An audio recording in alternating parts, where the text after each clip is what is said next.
Good to go. All right, welcome everyone. Thanks for joining Tech Academy's Tech Talk. Today we have Miki Demeter here with us, and they're going to be talking about open software. So thank you so much for being here, and just take it away. Thank you. Let me see my entire screen, and we want this one. So hopefully you can see my screen. No, nothing being displayed yet, just the background. We got it. Okay. And let me know if you get this. Are we ready? Looks good. Okay. Well, thanks everybody. I'm really excited to having been asked to come and give you a talk.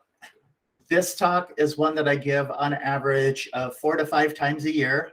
I give it inside of Intel to all of our new developers. It is, it's a lot harder than you think it is to choose good open source packages. And so I'm hoping that today I leave you with some tools so that you will understand on your own what kind of packages you really should be having. Now, who am I to be telling you all of this? Currently, I'm a security researcher at Intel. I've been at Intel for 15 years. My job required me to view open source software and check it for quality and known good software practices. So with that, I'll go ahead and get started. Like I said, only by examining your components in detail will you know what's actually inside of your project. So as a security professional, you're required. And sometimes as a security professional, you don't even know that there is a product until it's ready for release. And the team contacts you to say they have an issue. Well, today teams are beginning to be more proactive instead of reactive. So hopefully you are brought in early in the architecture conversation. So like I said, I was originally a security champion for Intel's Open Source Technology Center. And this was a full-time job. When the Security Development Lifecycle was expanded to cover all software at Intel, well, let's just say it was a real nightmare. No one really understood how much open source software was being used, but our small team understood all too well. I moved to the corporate team responsible for governance and training and Security Development Lifecycle, SDL. This is important because in order to work across business units, you need to have management backing. So now, I have some original notes from my very first time that I actually presented this, which was back in about 2016. And so I left these original notes in. So let's be honest. I thought the team at Seco that made this policy change was making a mistake. I mean, this was better than doing full SDL on every single bit of code we used. But surely, our engineers were good enough at determining what packages were good and what packages were terrible. Well, it turned out we weren't.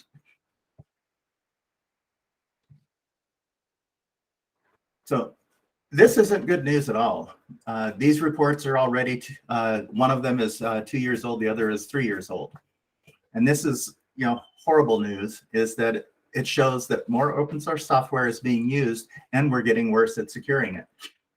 Right? The open source security risk assessment analysis from Synopsys, right, shows that 77% of the code bases were compromised with bad open source components.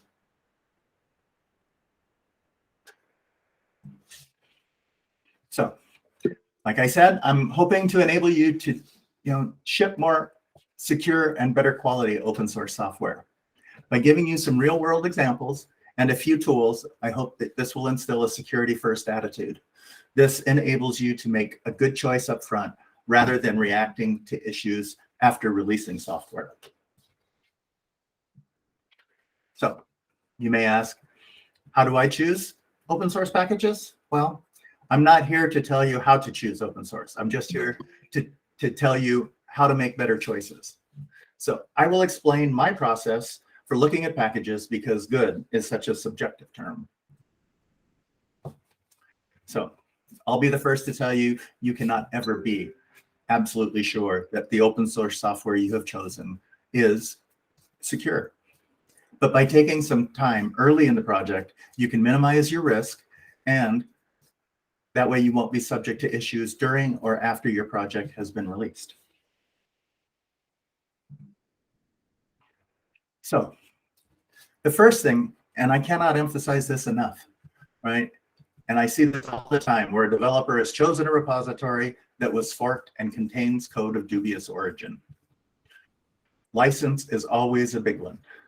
When you find out what you have shipped and you have shipped an incompatible license with you, you may end up, your company may end up having a lot of legal nightmares. So be sure that you look and choose your repository carefully. Look at the license. Is it compatible with the license you're planning to release with your software? Or better yet, even if, is there a license at all? Because if you can't get by this, you don't need to worry about the rest of the test. So step one, I always tell people to take a look, right? Because we really want you to take a very close look at what's going on. So we want you to look at some for warning signs. Read the README or any other readily available introductory information. Does the code appear to be held in good development practices? Is the code used professionally, or is it a hobby project? Are there signs that there are known issues with this code? Does the code only solve one use case, or is it robust enough for other use cases? Is the code active or an archive, essentially abandoned? In other words, this is what we're looking for. And this is at the most basic form. So let's see how you can add risk to your project when you don't look at what you're adding. These are all real world examples, and I am not naming and shaming. These developers gave us the information for you to make an informed decision. Whether or not you want to base your company's reputation and their name brand on this code. So in this case, even the developer said, please use something else. But rather than this implementation, which is more likely to perform in constant time and has likely seen more eyes for review audits. Many times developers put out example code or proof of concept code. And most of all, tell you up front that the key here is don't put this code into production environments. So read carefully, right? Reference code is not secure code, and many times just shows you how to use the specific ABIs or single use cases. Many times they have little or no review.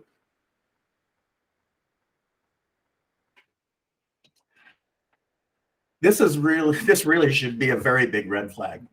Where did they get the code from? Is the license correct, or was it changed? The main takeaway from here is if they didn't write the code, look somewhere else, because it's not worth all of the headaches. In 2016, code.google.com was shut down. Many projects were moved elsewhere and are still maintained. Find those repositories. Don't use anything from here. This archive has been closed down with no changes and nobody looking at it since 2016.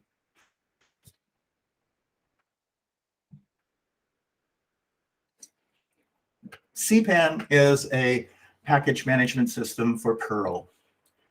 And we had this as an example because one of our teams wanted to use this module. And I was surprised to see unauthorized release when I went and looked it up. And so from CPAN, this is what they tell you that this means. It's one of three things.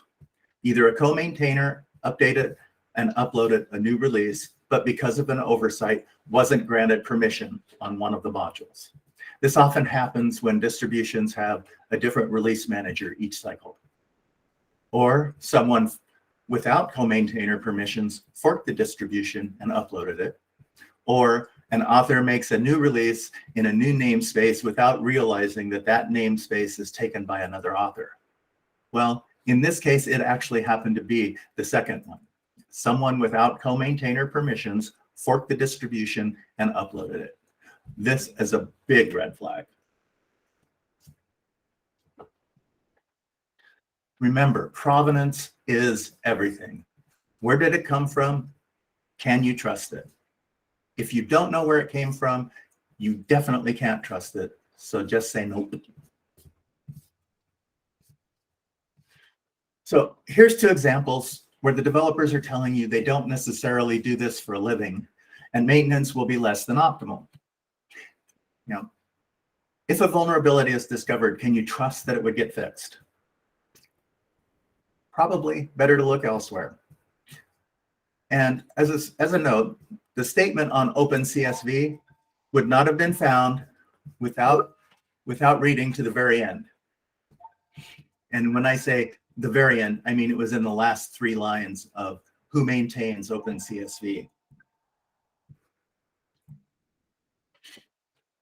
Don't hide away from finding these things out after the fact. Make it known that this has huge implications.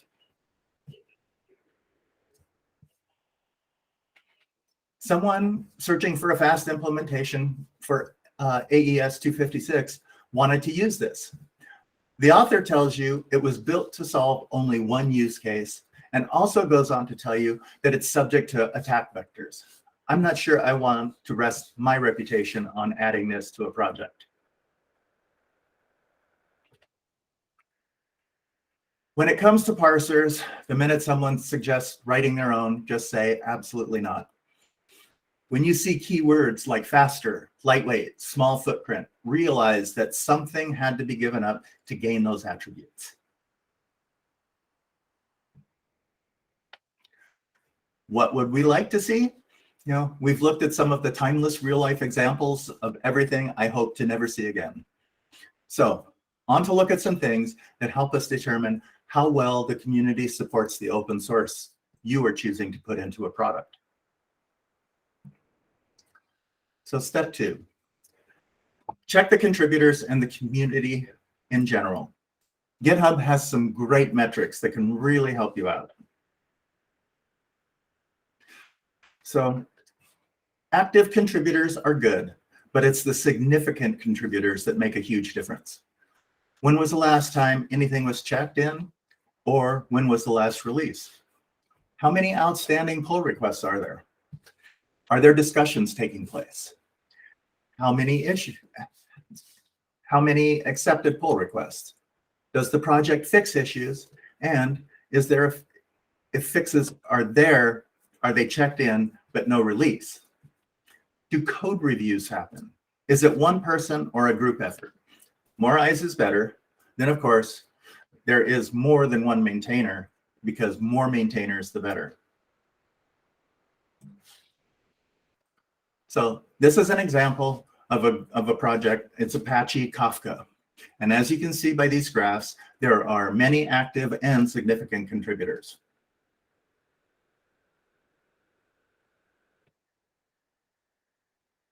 This is an example that's not very good, right? This was one that shows that there were 18 contributors. 14 of the 18 submitted significantly less than 50 lines of code. Most of all, the code was written by one contributor and has had no activity since early 2017. Since it's a parser, I would probably look somewhere else. Now, we move on to step 3. Dependencies, dependencies, dependencies. I cannot tell you more about this other than you need to be very sure what your projects bring in as their dependencies. So how dependent are your projects? Well, this is a graph from Vericode's State of Software Security 2020. And you'll notice that JavaScript at the very top, the mean number of libraries is 377 per project, right? And you go down and you look at ones like Java, where you have 43 for your mean average, PHP 34. So all of these show you that when you're using languages, you need to really be careful about what you're bringing in. And another thing that comes up quite often is that if you've chosen a great, well-supported framework, so you think for sure everything they've chosen is also going to be great and well-supported, well, think again, because it's not. Why is this an issue? Well, remember that when you carefully vet an open source component, that you really need to be aware of what it depends on. Because when you bring that component into your project, you will also be bringing in anything that it depends on, good or bad. So, all repositories are definitely not created equal. Anybody can create and check into projects. Just because you have valid credentials to check into a project does not mean that you're a good guy. So my suggestion is if you're using Python, use any of the Python, such as Bandit, which will actually check all of your Python for blacklisted modules and blacklisted functions. NPM, they have their own security best practices available on GitHub. So if you're using any of these languages, be sure that you look for how they suggest to best deal with security.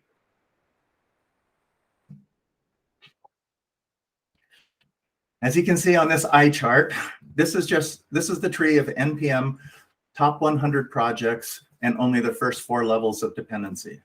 And the little shot out there at the very top shows what that little point right there where it's, emanating from, what it looks like for dependencies. Each one of those lines is a separate dependency.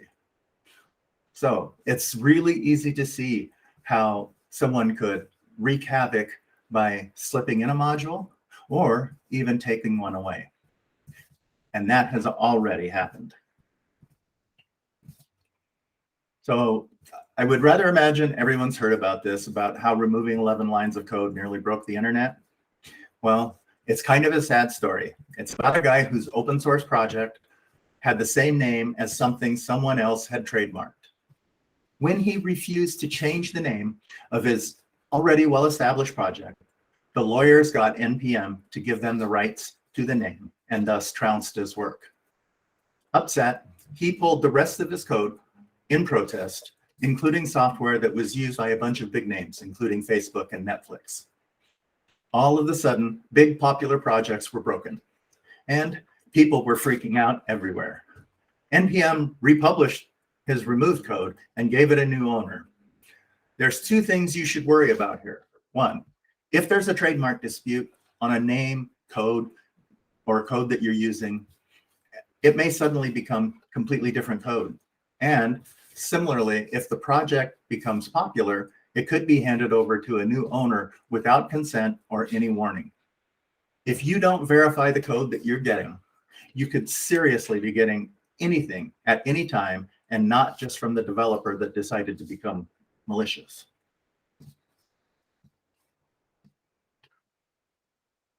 So, on the morning of November 26th, NPM's security team was notified of a malicious package that had made its way into EventStream, a popular NPM package.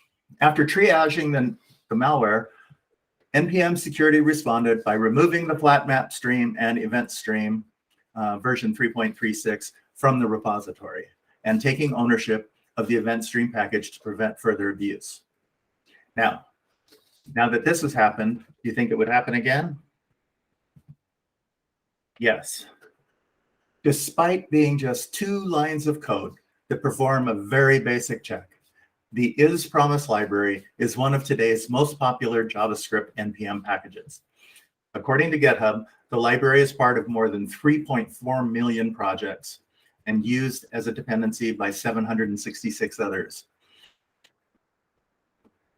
Over the weekend, the is-promise library was updated to receive support to work as an ES module, the standardized module system used by JavaScript. However, is-promise version 2.2.0 release didn't adhere to the proper ES module standards. So as soon as the update was out, projects that used as promised inside their build chain started failing due to improper ES module support. The effect of this error was felt immediately. It impacted open source and closed source. Some of the JavaScript ecosystem's biggest projects, and these included Facebook, their Create React app, which is the standard template for creating React apps, Google's Angular framework, Google's Firebase tools, Amazon's AWS Server CLI, Nuxt.js, Ava, and a bunch of others.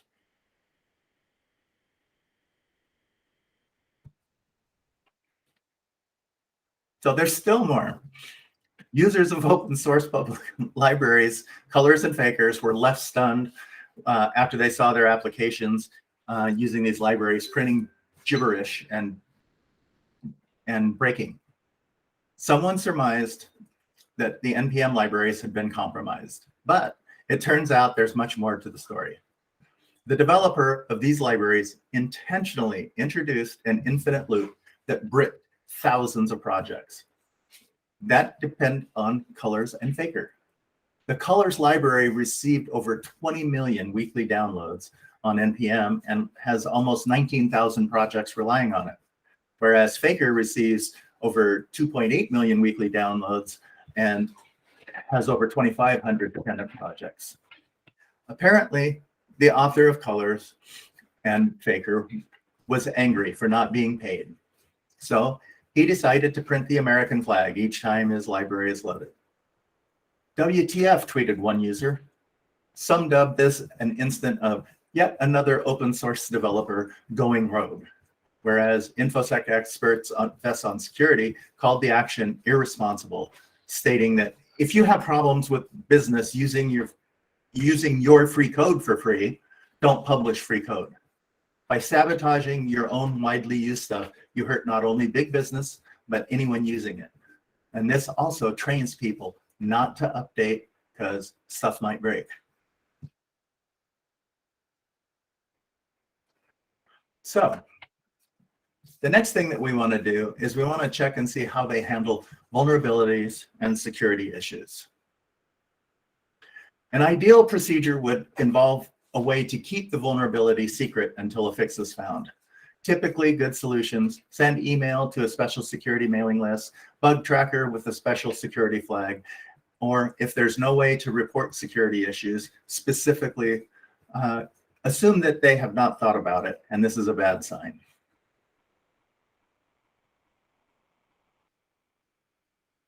So you're going to find out why this is important as we move forward,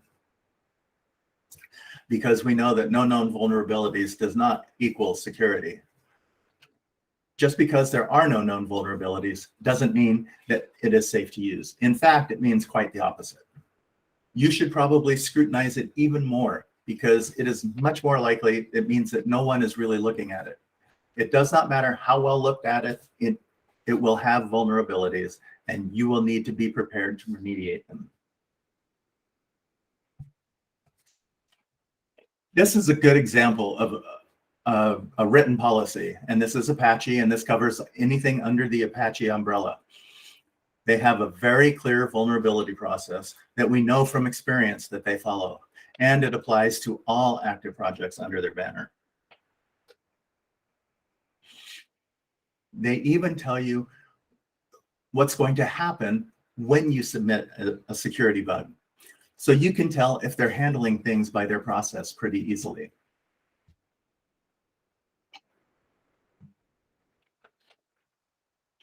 Look for unfixed security bugs. Unfixed security bugs will come back to haunt you. Someday, sometime, somewhere. It's better to know upfront and choose something totally different.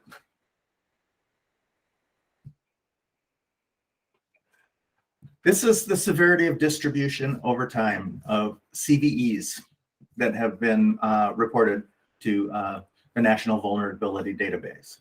So as you can see, 2022, we're off to a banging start. We have just a little under 8,000 CVEs already reported this year.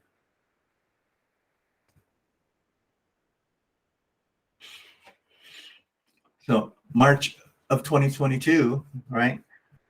There were 2,083 vulnerabilities just for that month. Comparing it to 2021, there were only 1,588. So we increased by 500 year on year.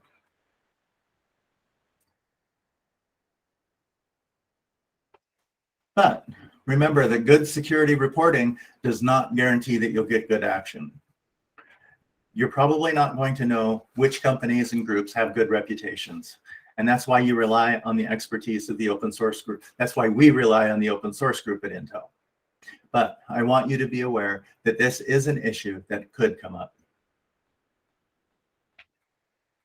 So why is this so? CVEs are not easy to file. It takes a lot of work. It takes a lot of making sure that everybody knows what's going on and that you have some sort of plan to remediate the vulnerability. Many times nobody's looking. Sometimes issues are just rejected or hidden, and it depends on how project teams react to known vulnerabilities. And that will help you evaluate their processes. This is one that came up a few years ago where one of our security researchers, his name is Bill Roberts, reported a security bug that it was leaking kernel space addresses in logs. So once again, you can see here that the person who triaged the bug said, A, it wasn't an issue, but thanks to the work of our intern, John Anderson, who provided additional information and a proof of concept, they've now acknowledged that this was a real issue and they issued a public vulnerability number. But if he hadn't persisted, this security issue would have been still an issue in VirtualBox indefinitely. There's always ways to exploit someone willing to spend the time to create an exploit. Whether for money, fame, someone somewhere will do it just because it's there.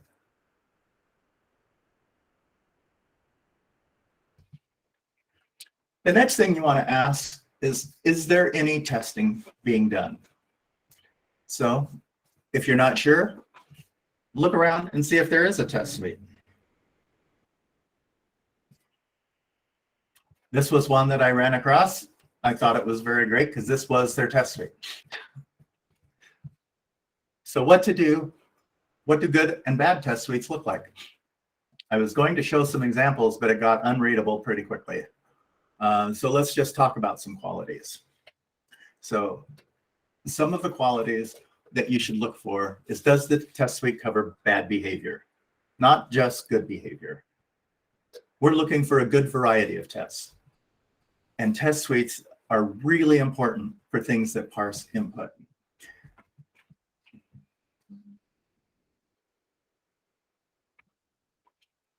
So step number 6, be very much aware of popularity. It does not mean that it is good. First off, open source proponents like to talk about many eyes, making all bugs shallow. But alas, many untrained eyes mean that you're not going to find finicky and security bugs.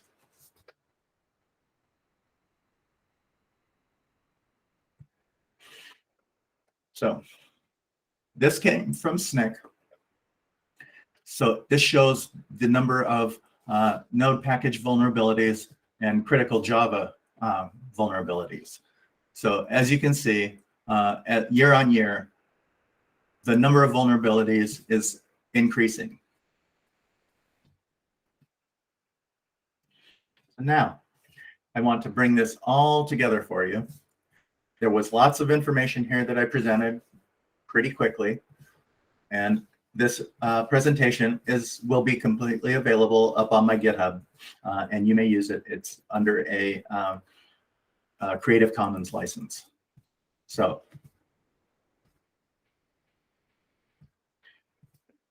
number 1, check the license in the repository. If you can't guarantee that you've got a good license and that the repository isn't a fork of a fork of a fork, then you can just stop right there. Take a look. Are there red flags? Really read through the information that is provided by the developers. Check for the number of contributors and activity. Be aware of your project dependencies. Dependencies are going to hurt you probably more than anything nowadays. Does the project handle security issues, or do they just brush them off? If you can't find a way that they're handling security issues, you really should look somewhere else. So look for the test suite. Make sure it does something. Make sure that it tests good behavior and bad behavior. And above all, be very aware and trust absolutely nothing. If you do this every time and you vet everything with some amount of scrutiny, you will lower the project's overall risk exposure. So you can download this also on the on my GitHub. It's kind of a little scorecard that I use to explain to people what it's actually like.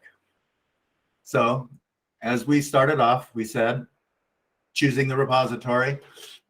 Be very wise about how you choose it, and get the original maintained upstream source and check for compatible license.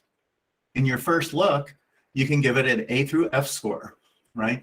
If it mentions security audit or other proactive security activity, no major warning signs, that the code is professionally used, no major warning signs, but not widely used or not supported, or that the code has minor warning signs that need to be investigated, or the code has known issues. So when you move along and you look at the contributors and activity, like we talked about earlier, make sure there's at least 5 significant active contributors. If there's more than 2, lower the score a little bit. If there's only 1 major contributor, that's not really very good. Project has been active, or if the project has been inactive for 9 months or less. And F, if the project has been inactive for more than a year. Look at the security issues. A project has had previous security issues and handled them quickly.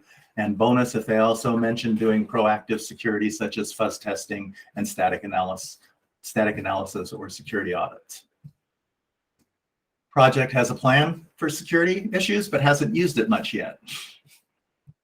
C, the project has a plan for security issues, but it has at least an active bug tracker and issues get resolved. D, the project does not seem to resolve many open bugs. And F, the project has open security issues that are not in the process of being resolved. And then, of course, the test suite. The project has a test suite with good coverage and positive and negative test cases set up as part of the CI. Results are published for builds. Project has a test suite with good coverage, but no CI. Test suite mostly covers only positive test cases, very few or no error cases. D, the test suite has very low coverage or is only a few examples. And F, if there's no test suite. By the time you get through this and you average the grades, you should be with an A or a B if you want to use this in one of your projects. If you are getting a C, a D, or an F, you really want to walk away and go to something else. So remember that open source is free. It's like getting a free puppy. No matter what happens, you're going to have to clean up after it. And there are no silver bullets. The werewolves will eat you. There is no one tool to manage all risk. And thank you. Today's presentation is available up on my GitHub, and I am available on email, GitHub, Twitter, and my LinkedIn profile. Thank you, everyone. Great. Thank you so much. That was so informative. And then the GitHub link, sorry, if you could put that back up really quickly. Sure. Can you Want see to it? make sure. Just a second. Yeah, no. There we go. Okay, perfect. I just wanted to make sure everyone jots that down. Yes, this And I presentation can has all of my speaker notes in it also. So Perfect. And also for everyone, this is a recording. We're recording this Tech Talk, and we will be posting it on our YouTube channel later. But are there any questions? If You someone, can feel free to. yeah, if someone has a question, they can raise their hand and I can unmute the mic, or you can leave your question in the chat box as well. So Miki, that was a really good presentation. What for somebody new getting into the industry, and you went over a lot of really great points on how to use open source, what to look for, that kind of thing. yes. But somebody new to the industry and they're just starting, building their projects. What's a couple good tips you would give them for just starting out? So if you're doing something, I mean, most of the boot camps and things like that usually teach, like Node or Python or, and some of the other languages like that. One of the things that I would say is get involved and look at the frameworks that you're using, right? Don't just learn the framework. Try to understand what the framework is actually doing, because like I showed in some of those examples, the is_promise node package that was messed up only was 2 lines of code, right? So why include a library that could cause you problems in the future?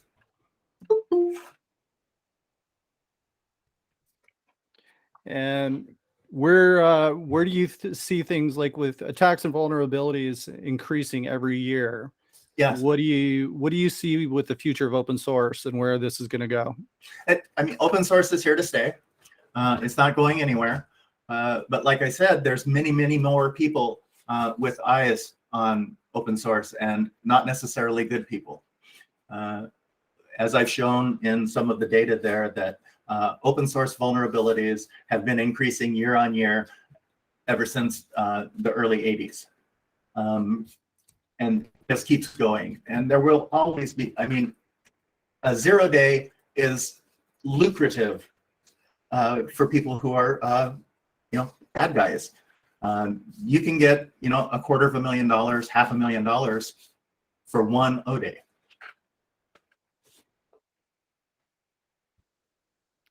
And I think it's not open source, but the SolarWinds attack.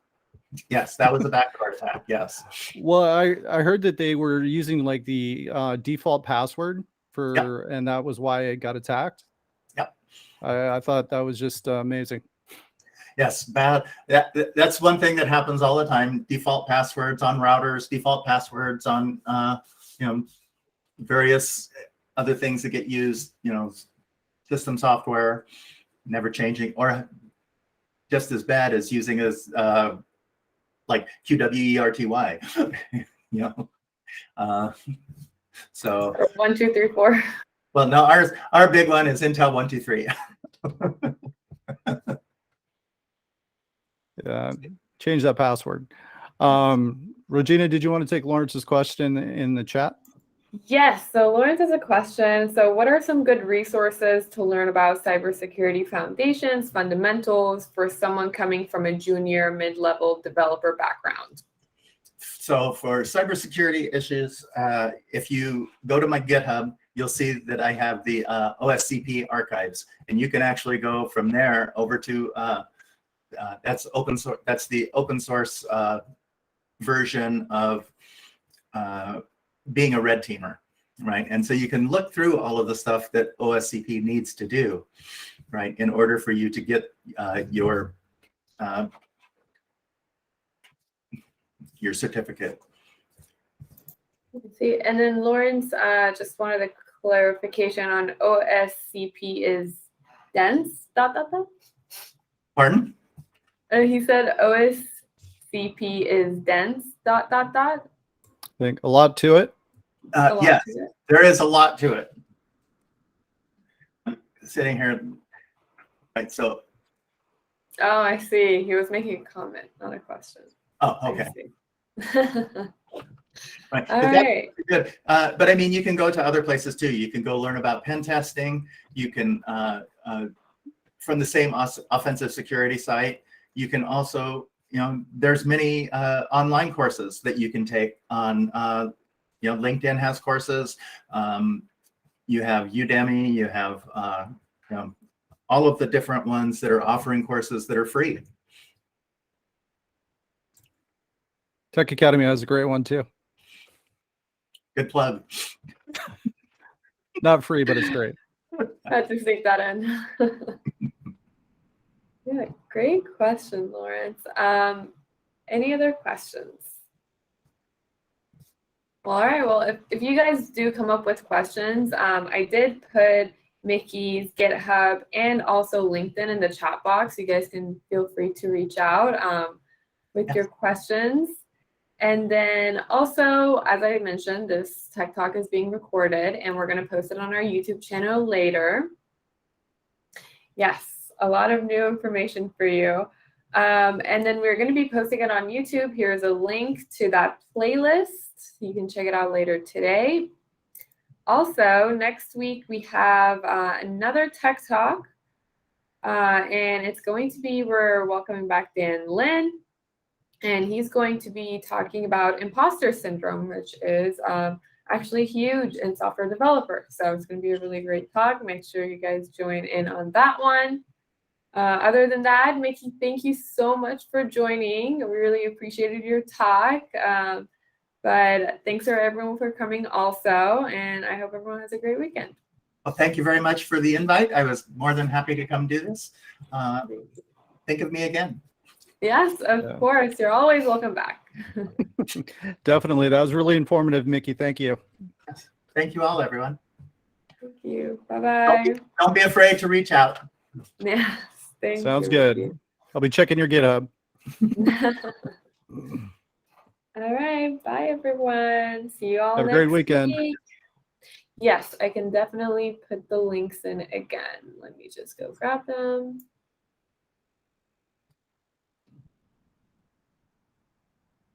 Here you go.